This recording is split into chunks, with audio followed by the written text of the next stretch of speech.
하나님 말씀은 사무엘하 18장 33절 한 절입니다. 다 같이 한 목소리로 한번 읽어보겠습니다. 시작. 왕의 마음이 심히 아파 문 위층으로 올라가서 우니라. 그가 올라갈 때 말하기를 내 아들 압살롬아, 내 아들 내 아들 압살롬아, 차라리 내가 너를 대신하여 죽었다면 압살롬 내 아들아 하였더라. 아멘. 아멘. 어제 날씨가 많이 더웠죠. 그래서 저도 그 아주 쨍쨍 아주 무더운 12시부터 이제 그 대낮을 피해서 살짝 비켜서 한 2시 반경에 이렇게 해서 이제 반팔에 반바지에 그렇게 하고 이제 복면을 쓰고 선글라스를 쓰고 그리고 자전거를 탔어요. 이제 사실은 나이가 들고 그러면 해를 많이 쬐야 됩니다. 뼈가 약해지니까. 그래서 기회다 하고 이제 그렇게 해서 한 40km 정도, 한 3시간 정도 이렇게 걸려서 이제 자전거를 탔습니다. 그리고 이제 땀을 흘리고 집에 들어와서 이제 탁 샤워를 하면 천국이 따로 없어요. 너무 좋아요. 스트레스가 다 날아가는 것 같아요. 근데 중요한 것은 뭐냐면은 이것이 잠깐이라는 거예요. 잠깐. 이 몸의 상태가 좋을 때가 이렇게 계속 유지되는 것도 아니고, 또 운동을 너무 심하게 하면 피곤하고 적절하게 하고 땀을 흘려주고 그러면 이 몸이 최적의 상태가 되죠. 그러나 또 잠깐일 뿐이고 이제 다시 이제 스트레스가 쌓이게 되는 거죠.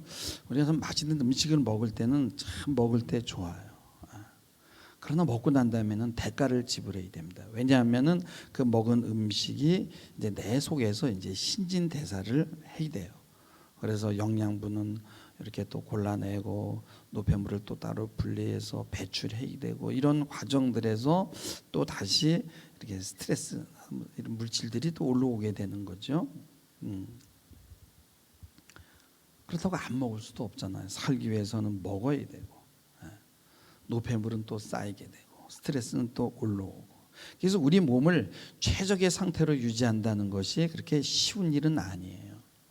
아마 어떤 그런 몸이 부활의 몸이겠죠. 고린도전서 15장에 보면 영의 몸이라고 있어요. 그것은 앞으로 장차 아마 우리는 그런 몸을 부여받게 될 것입니다.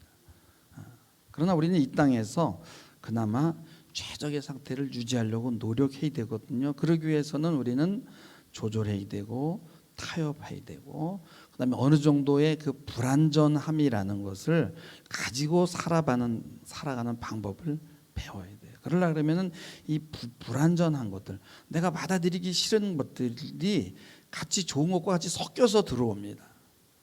그래서 그것을 내 안에서 담아내고 소화해내고 신진대사를 해야 되겠죠. 그래서 이런 능력들, 안 좋은 것들을 담아내서 처리하는 능력을 바로 면역력이라고 그러는 거예요. 여러분, 앞으로 외국 갈 때는요, 어저께 뉴스에서 봤어요. 백신 유무에 따라서 그렇게 되지 않는다는 거예요. 아스테라제네카를 맞은 사람들은 가서 외국에 가서 뭐 며칠 동안 자가격리해야 된다, 뭐 이런 얘기가 있는데 그런 게 아니라는 거예요. 뭐냐면 이제는 면역 확인증을 가지고 간다는 거예요. 왜냐하면 백신 주사를 맞았는데도 어떤 사람은 면역력이 있을 수 있고 어떤 사람은 면역력이 없을 수 있다는 거예요. 그래서 이 면역력을 체크하는 도구도 간단하더라고요. 간단하게 피를 이렇게 뽑아서 탁 떨구는 거예요. 그래서 15분 후면은 이 사람이 이 바이러스에 대한 면역력이 있는지 없는지가 나타나는 거예요. 그게 면역력이 있다라는 건 뭐예요? 바이러스가 들어와서도 들어올 수도 없는 거예요. 이 면역력 때문에. 그러니까 감염이 안 된다는 거죠. 근데 앞으로는 그런 확인증이 있어야 돼. 그건 어디냐면 이게 핸드폰에다가 이렇게 그걸 딱 담아가지고 가서 이렇게 딱 찍으면 이 사람은 면역력이 있다 없다가 판가름이 난다는 거죠. 여러분, 세월이 좋아져서 그렇죠. 사실 60 넘어가면요, 그 사람은 이제는 인생을 덤으로 사는 거예요. 그래서 매일 감사해야 돼요. 그 103세 먹은 노인에게 이렇게 인터뷰하는 걸 봤어요. 장수의 비결이 뭡니까? 그러더라고요. 그저 잘 먹고 열심히 일하는 거예요. 근데 그게 아주 막 얘기하는 것 같지만 엄청난 진리가 거기에 숨어 있거든요. 열심히 움직이고 그래서 순환을 잘 하는 거, 잘 먹고 잘 싸고. 근데 이게 이제 안 되면은 이제 고장이 나는 거잖아요.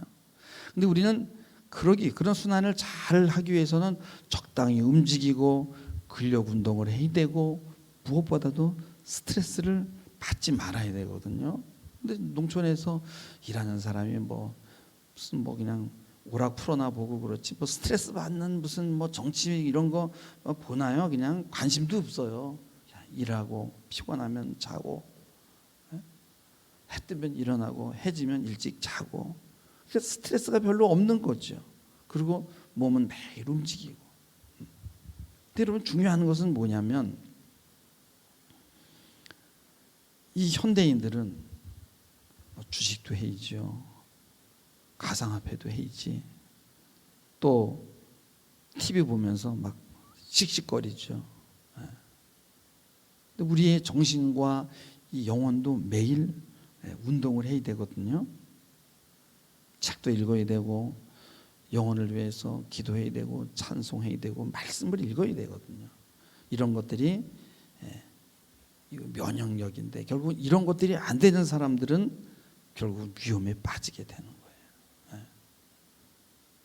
많은 사람들이요 자기 삶에 그렇게 그 영향을 주는 것이 아닌데도 불구하고 막 그냥 거기 지나치게 신경을 쓰면서 그리로 막 빠져들어가요.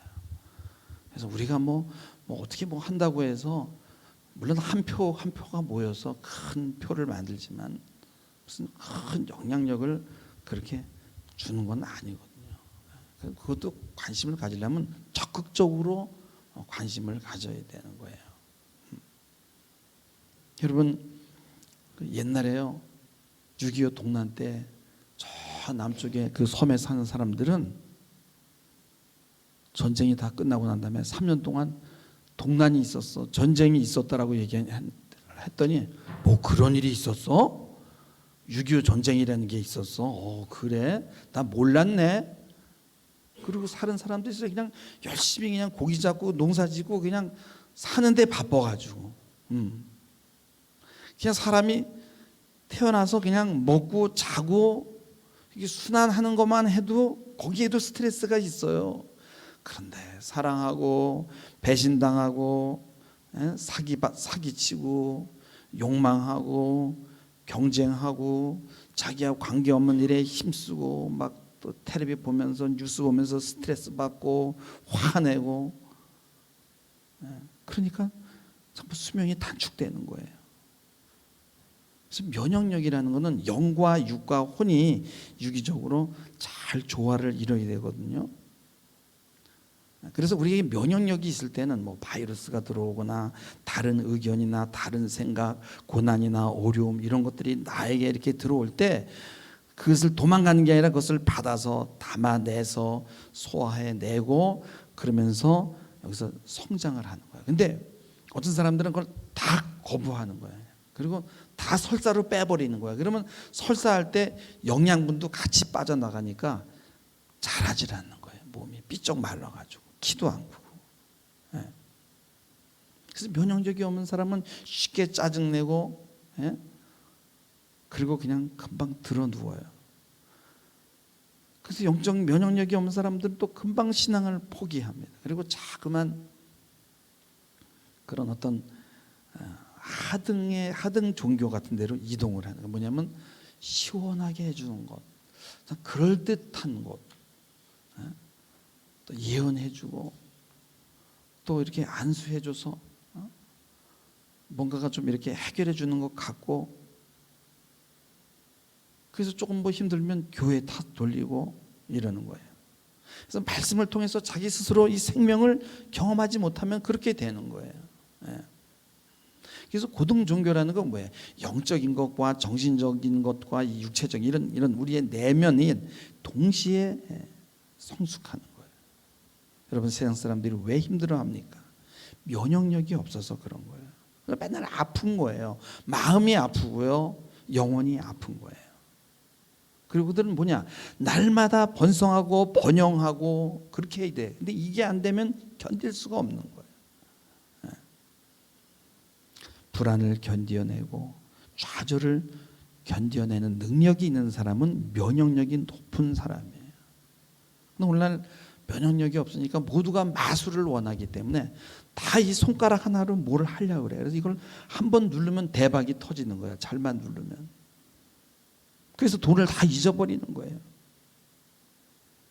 여러분, 면역력이 떨어지게 되면은 이 독소가 해독이 안 됩니다, 간에서. 그럼 온몸이 가렵고 두드러기 증상들이 올라와요. 대상포진도 다 그런 거예요.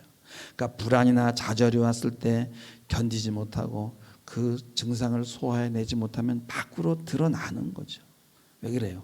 면역력이 제로 상태가 되면 그러는 거예요. 요압이라는 장수는요, 늘 다윗과 함께, 다윗의 군대 장관으로 함께 있었거든요. 근데 여러분 알다시피 다윗은 어려서부터 양을 치면서 정말 삶의 밑바닥을 이렇게 경험하면서요, 이 면역 주사를 맞았는데, 특별히 여러분 사울이라는 그런 면역 주사를 맞았는데, 그 사울이라는 면역 주사는 아스트라제네카나 파이저나 뭐 얀센이나 이런 백신하고 비교가 안 되는 백신이에요. 그래서 그 사울이라는 표가 사울표 백신이야. 그걸 맞아가지고요, 사울은 아주 면역력이 충만했었던 것이고요, 요압이라는 장수는 제로 상태예요. 힘은 좋은데 불안한 것을 담아내지를 못하는 거예요. 근데 여러분, 면역력이 없는 사람들이 걸리는 병이 있어요. 그건 뭐냐면은 편집증이라는 병이에요. 그러니까 모든 것을 상대방의 탓으로 돌리는 거예요. 면역력이 없으니까, 자기가 받을 수 없으니까 돌리는 거예요. 그래서 면역력이 없는 사람들은 모든 사람이 다 적으로 보이는 거예요. 그래서 노인이 돼가지고 이 면역력이 떨어지게 되면요, 며느리가 밥상 차려오면요, 딱 엎어버려요. 너 인연 여기다 독 탔지? 막 이러는 거예요. 이게 안 되니까. 하나님은요, 다윗에게 충분한 백신을 주사한 후에 다윗을 세운 거예요. 그래서 헤스론에서 다윗이 왕으로 옹립받아요. 다윗이 왕이 되는데도 불구하고 그 사울 왕가가 온전히 수락하지 않아요. 그래서 불안한 상태가 계속 지속이 됩니다. 근데 다윗은 이것을 빨리 그냥 힘으로 진압하려고 그러지 않았어요. 시원하게 빨리 통일왕국을 만들어야지가 아니라 다 하나님께 위탁했어요. 여러분요, 남한과 북한이 통일이라는 게 우리 마음대로 되나요? 난 통일부 장관, 글쎄 그게 무슨 일을 할까 싶어요. 통일부 장관은 하나님이 하셔야 돼. 하나님만이 통일을 시킬 수 있지, 우리 인간이 만약에 인위적으로 통일하려면 엄청난 인명이 죽게 돼 있어요. 그리고 통일에 대해서 얘기 안 하면 공산당이 될 수 있어요. 함부로 참 얘기하기가 두려워요. 근데 절대 우리 인간의 노력으로 통일이 안 돼요.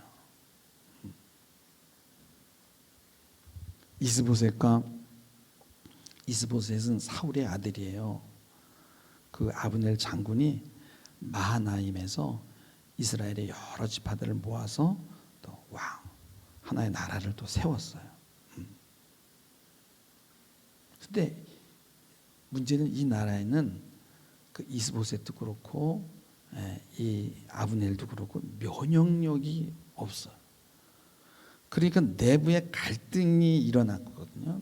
갈등이 일어나니까 찢어지는 거예요. 그래서 이 아브넬이 다윗에게 왔어요. 다윗이 그걸 이렇게 받아주고 환대하고 잔치를 베풀어요. 그래서 이제 아브넬이 이제 갔는데 요압이 그 얘기를 들었어요.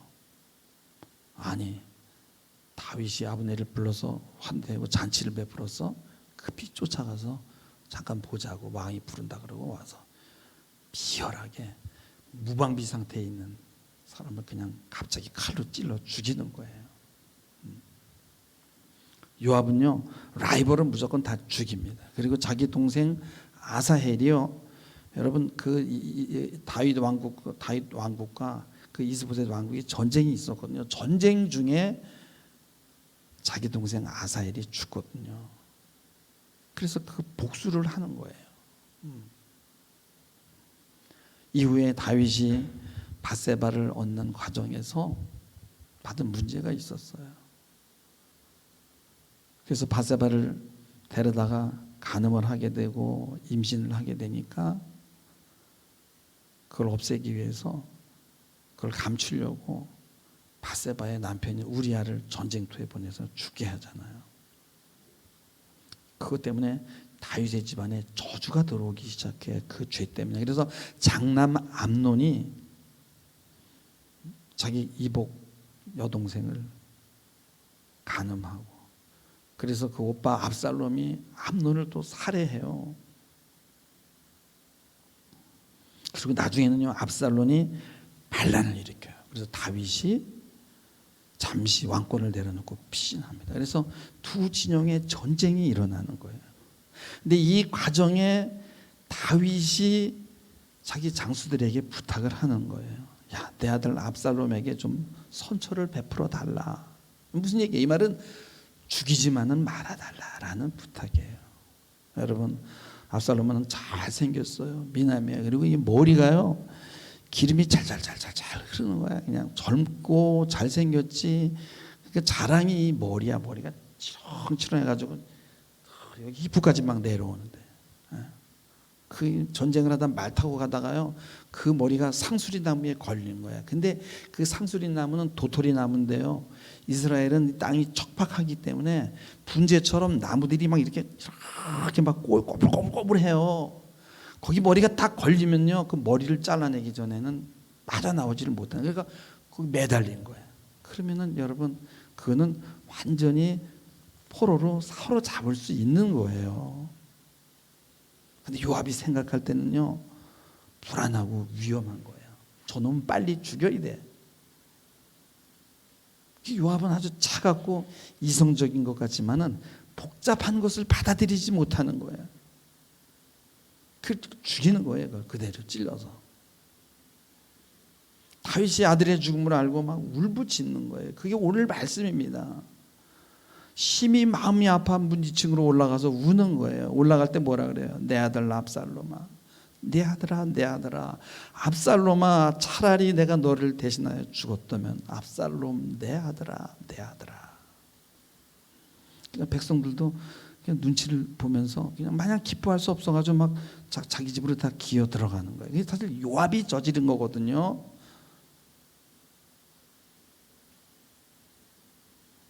사무엘사 19장 5절에 보면은 요압이 왕에 나와서요, 오늘 왕의 생명과 왕의 자녀의 생명과 처척과 비빈들의 생명을 구원한 모든 부하들의 얼굴을 왕 당신이 지금 부끄럽게 하시고 있습니다. 왕께서 미워하는 자는 사랑하고 사랑하는 자는 미워하시고 오늘 지휘관들과 부하들을 멸시하고 있는 것입니다. 내가 오늘 깨달으니 만일 압살롬이 살고 우리가 다 죽었다면 왕이 좋아했겠어요? 그러면서 이 요압은요, 미움과 사랑을 분열시키고 적과 아군을 분열시키는 거예요. 그러면서 어느 한쪽 편은 반드시 죽고 망해야 된다는 거예요. 그리고 다 같이 살 수 있는 방법은 없다라는 거예요. 굉장히 편집적인 거죠. 여러분, 아버지가 아무리 아들이 잘못했더라도 아버지가 아들을 생각하는 그 마음에 요만큼 1도 공감하지 못하는 거예요. 다윗은 밧세바를 간음하고 우리아를 죽인 죄가 있잖아요. 그러니까 너무너무 마음이 아픈 거죠.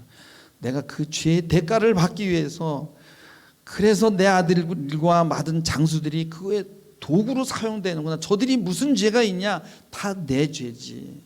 하나님이 나를 벌하기 위해서 저들을 사용하는구나. 그러다 보니까 그들이 다 용서가 되고 받아지는 거예요. 근데 요압은 다윗을 협박하잖아요. 사무엘하 19장 7절에 보면은 이래요. 여호와를 두고 맹세하오니 만일 왕이 나가지 아니하면 가서 부하들을 위로하지 않으면 오늘 밤에 한 사람도 왕께 머물지 아니할지라. 그리하면 화가 왕이 젊었을 때보다 지금까지 당하신 모든 화보다 더욱 심하리다 하면서 협박해요. 계속 그런 식으로 나오면 저도 왕을 떠나겠습니다 하는 거예요. 요압은요, 자기 동생을 죽인 아브넬을 죽일 때는 막 혈연에 피의 혈연 때문에 막 복수심에 불탔어요. 그것도 죽일 때요, 완전히 무장이 해제된 사람을 그냥 비겁하게 가서 무장 해제하고 있을 때 가서 아닌 척하면서 찔러 죽이는 거예요. 비겁한 거예요. 여러분, 다윗은 형제도 아니고 친아들이에요. 그래서 그 애비의 그 처절한 마음을 전혀 이해하지 않는 거예요. 다윗은 자기 죄 때문이라고 생각했고, 그래서 압살롬에게 돌아섰던 그 아마사를 진압이 된답니다. 이 녀석아, 다윗이 같은 핏줄 아니냐? 네가 와서 이제 요압을 대신해서 군대 장관이 돼야 되지 않겠냐? 요압이 생각할 때 뭐? 저놈이 내 또 자리를 뺏어간다고? 그래가지고 비열한 방법으로 또 아마사를 죽입니다. 라이벌들은 다 죽이는 거예요. 엄청나게 편집적이에요. 다윗은 다 품기를 원했어요. 사울의 아들 이스보셋이 암살을 당할 때 그 살해한 사람들을 또 처형하고 그 이스보셋을 아브넬의 무덤에 함께 장사를 지내주고 베냐민 지파의 마음을 또 이렇게 돌아오게 하고 그들을 품는 거예요. 그래서 다윗의 위대한 점이 바로 여기에 있다는 거예요. 적이지만 적으로 생각하지 않고 그들이 적이 아닐 수 있다라는 그런 하나님의 마음으로 그들을 다 품으려고 했다는 거예요. 그러나 요압은 뭐예요? 과감하게 자르고 죽이고 시원하게 처리하는 거예요. 다윗은 인내하고 참고 불안을 견디고 자기를 반대하는 사람들을 다 품으려고 했어요. 성경에도 나오잖아요. 바울의 사랑은 오래 참고 견디고 온유하고 기다리고 교만하지 않고.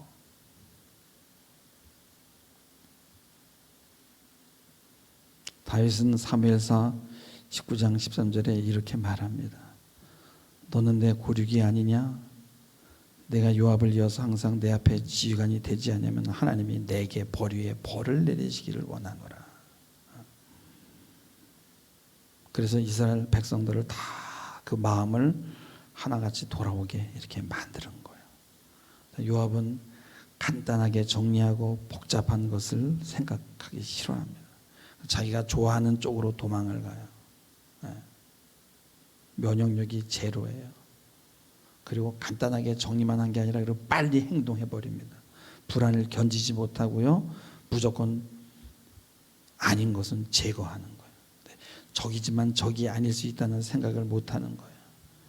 우리가 인간으로 태어나기 위해서는요, 선악을 자기 마음대로 구분하지 않는 그 상태까지 가야 되는 거예요. 그게 인간으로 태어나는 과정이고 그게 바로 신앙이에요. 신앙은 처음에는 편집적으로 시작해요. 시작은. 점점 올라가야 되는 거예요. 고등 종교는 복잡한 색깔을 받아들이는 거고, 하등 종교는 신화와 환상, 흑백 논리로 모든 것들이 점철돼요. 다윗은 하나님 앞에서 자기의 판단을 유보합니다. 그러나 요압은 자기의 판단이 정확하다고 믿었어요. 그러나 그는 항상 틀렸고 항상 교만했어요. 그래서 다윗의 아들 솔로몬에게 죽습니다. 그래서 신앙은 교만을 버리고 겸손하려고 노력하는 거예요. 하나님, 저는 모릅니다. 하나님은 하늘에 계시고 우린 땅에 있어요. 그리고 우울함을 견뎌내고 그 우울에서 도망가지 않는 것, 이것이 바로 신앙이에요. 신앙. 저는 서울시장이 참 안 좋은 일로 자살을 하게 되는데 저는 인간적으로 이해가 가요. 왜냐면 너무 억압이 많고 그러면 또 본능은 본능이고 무슨 뭐 서울시장이라고 뭐 특별한 사람이 아니잖아요. 그래서 정말 그럴 수 있어요. 근데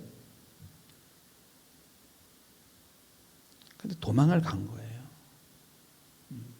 도망가는 것보다가 기절하는 것이 더 센 거거든요. 근데 다윗은 도망가지 않고 그 수치를 그대로 다 받아들였단 말이죠. 그래, 알았어. 그냥 내가 스스로 나를 처벌해서 끝낼게. 근데 그게 끝나지가 않은 거예요. 정치가 복잡하잖아요. 막 그걸 정적들이 막 이용하고요, 막 하니까. 근데 그보다도 더 많은 그 고통 가운데 있는 사람도 죽지 않고 그 수치를 다 받아내면서 견뎌내는 사람이 있단 말이에요. 그건 교만인 거죠. 그것을 정말 그런 수치보다도 정말 도망가서 자살한 것은 저는 잘못했다라고 생각을 해요. 다윗은 그 사람들이 다 손가락질했어요. 저 병신 같은 놈 잘난 척하고 그러더니 넌 이제 하나님한테 버림받았어. 넌 끝났어라고 했을 때 다윗은 하나님 앞에 더 달려갔어요. 의인이 터가 무너지면 어디로 갑니까? 내가 피할 곳은 하나님밖에 없습니다라고 한 거예요. 노무현 대통령도 얼마나 힘들었겠어요. 얼마나 고통스러웠으면 그 길을 그런 극단적인 선택을 하겠어요. 그렇지만 어차피 정치라는 것은 넥타이를 메고 구정물 속으로 들어가는 거예요. 근데 여러분요, 훌륭하신 분이지만은 정말 엄청난 그런 고통을 견디면서 살아내는 사람도 있어요. 근데 자살한 거는 그건 잘못하지 않았어요. 그러니까 다른 건 다 좋아하지만 전 그거는 아니라고 생각하는 거예요. 고난이 왔을 때 그걸 참고 견디고 그러면서 그것을 거쳐 나가야 된다는 거예요. 그게 바로 신앙이라는 거죠. 그러니까 사람들은 뭔가 시원한 것을 원하는 거예요. 빨리 정답을 원한단 말이죠.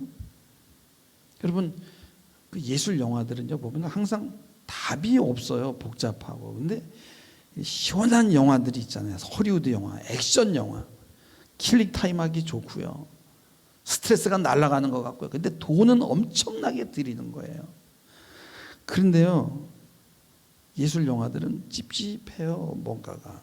뭔가를 자꾸 생각하게 해. 근데 그게 면역력을 키워주는 영화라는 거예요. 그게 킬링 타임만 되고 남는 것이 하나도 없는 영화, 저질 영화. 그런 것들은 볼 때는 시원하지만 우리에게 도움이 안 된다는 거예요. 근데 성경이 그래요. 시원하게 답을 주지 않아요. 오래 참으라 그러지, 인내하라고 하지, 지금은 거울로 보는 것 같다고 하지, 뭐 확실한 게 없다고 그러지. 근데 우리는 이 현실 속에서 확실한 것을 지금 보려고 그러잖아요. 아브라함이 뭐 확실한 걸 알고 싶어서 이렇게 하나님 앞에서 짐승을 쪼개놓고 기다렸는데 모호한 대답만 듣잖아요. 400년 후에 일어날 일들을 얘기하고 지금 현실에 좀 시원한 답을 안 주잖아요. 그러니까 어떻게 아브라함이 자기 부인의 여종을 하갈을 취하잖아요. 이스라엘 백성이 사막을 가다가요, 이 뭐야 이거 아니잖아. 차라리 애굽에 가서 노예 생활하는 게 낫겠다. 기냐 아니냐. 그리고 돌아서려고 하잖아요. 견디고 테스트 받고 또 넘어서고 그리고 또 가야 되는 것. 그게 바로 신앙이고 그게 바로 인생이라는 거예요. 그래서 우리의 삶을 살아내는 것이 신앙과 비슷한 거예요. 때로는 이러지도 못하고 저러지도 못하고 어떨 때는 살지도 못하겠고 죽지도 못하겠고, 그리고 또 우리가 가진 또 부족함과 죄로 인해서도 또 시련을 받아야 되잖아요. 이게 신앙이에요. 그런 가운데 정말 견뎌내면 우리는 성숙을 이뤄낼 수 있거든요. 신앙은 하나님과 함께, 그 고난의 길을 나 혼자 가는 게 아니라 하나님과 함께 가는 거예요. 그래서 신앙을 가졌다고 어떤 유토피아가 그냥 금방 일어나는 게 아니에요. 주님과 동행하면서 신진대사를 능력을 이렇게 키워나가는 거죠. 그게 또 이제 더 성숙하면 내 죄의 문제만 해결하는 게 아니라 다른 사람의 죄와 고통을 또 끌어안아야 되는 거예요. 부모는 자식의 문제를 끌어안아야 되는 거고요. 저 우리 인생에서 불안이 있고 해결할 수 없고 알 수 없는 문제들이 지속적으로 이어지게 되어 있습니다.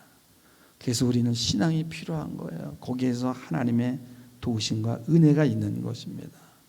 여러분, 우리는 땅에 있고 하나님은 하늘에 있는 줄 믿으시기 바랍니다. 우리는 모르는 것이 너무 많아요. 그래서 겸손하게 살아야 돼요. 내가 맞다고 생각하는 것에 대해서, 그리고 내가 확신하는 것에 대해서 의심하고 뒤로 물러설 줄 알아야 돼요. 다윗처럼 늘 겸손을 유지하고 고난을 잘 이겨내는 여러분 되기를 주님의 이름으로 축원합니다. 기도하시겠습니다. 주님, 우리는 우리 몸에만 백신이 필요한 것이 아니라 우리의 영혼에도 백신이 필요하다는 것을 깨닫습니다. 그것이 고난이고 어려움입니다. 백신을 맞으면 면역이 생기기 위해 열이 나고 고통이 따릅니다. 하나님이 주시는 백신을 맞으면 아무래도 우리의 몸에 어려움이 있습니다. 그것들을 잘 이겨내어 나와 다른 생각, 나와 다른 복잡한 무엇이 들어왔을 때 잘 소화해내고 견디고 품어내는 저희들이 되도록 축복하여 주시옵소서. 감사드리며 예수님의 이름으로 기도하옵나이다. 아멘.